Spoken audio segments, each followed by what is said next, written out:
Sources tell CBS News the Department of Transportation will release a 400-page report today on America's aging infrastructure. The DOT is worried about potential disasters similar to major bridge failures in Washington state and Minnesota. The study highlights a record-setting $86 billion backlog of transit repair projects. Jeff Pegues is at New York's crumbling Tappan Zee Bridge over the Hudson River. Jeff, good morning.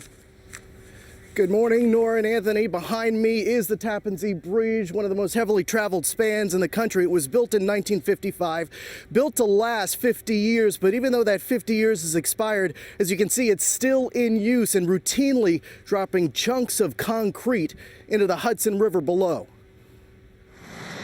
Every day, 180,000 cars and trucks use this 17-mile stretch of Interstate 95 in Philadelphia.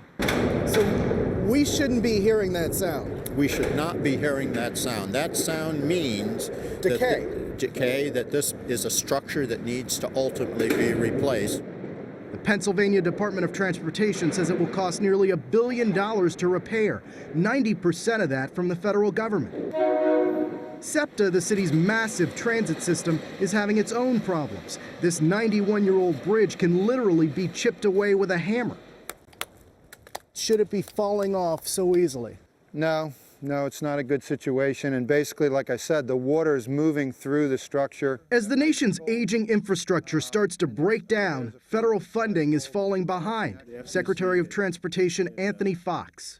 It's a termite in the basement problem. It's literally years and years of slow, steady deterioration in our infrastructure and poor maintenance. The Department of Transportation estimates that the U.S. needs to spend at least $124 billion a year to keep roads and bridges in good condition. In 2010, all levels of government combined only spent $100 billion, $24 billion short.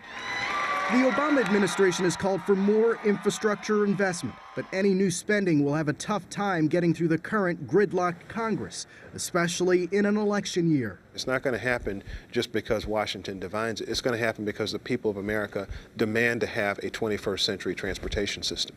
In Philadelphia, SEPTA would like to update some of its equipment from the turn of the last century. I know you were shocked when you first came in. It looks kind of like something Frankenstein had in his basement. This equipment has been powering the trains continuously since the 1930s. Operators are worried it will stop working if they turn it off. The new bridge to replace the Tappan Zee is under construction. It's expected to open by 2016 and be completed by 2018.